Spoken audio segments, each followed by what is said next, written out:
पाकिस्तान के लेजेंड अदाकार और मेजबान सोहेल अहमद ने भारतीय फिल्म इंडस्ट्री में एंट्री दे दी।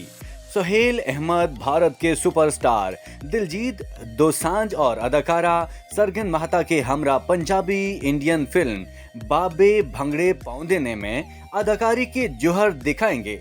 फिल्म के प्रोड्यूसर दिलजीत दोसांझ ही हैं, जबकि हदायतकारी अमरजीत सिंह की जानिब से दी गई। ये फिल्म अमेरिका में एक्स बंद की गई। हाल ही में फिल्म का ट्रेलर जारी किया गया, जिसमें देखा जा सकता है कि सोहेल अहमद दिलजीत के वालिद का किरदार निभाएंगे। फिल्म में दिलजीत को अपने दोस्तों के हमरा बाप की मौत के बाद कारोबार संभालने और इंश्योरेंस की रकम हासिल करने का मंसूबा बनाते देखा गया है। फिल्म का ट्रेलर सोशल मीडिया पर दिलजीत दोसांझ की जानिब से शेयर किया गया, जिसे काफी पजीराई हासिल हो रही है। ताहम ये फिल्म आइंदा माह 5 अक्टूबर को दुनिया भर में रिलीज की जाएगी।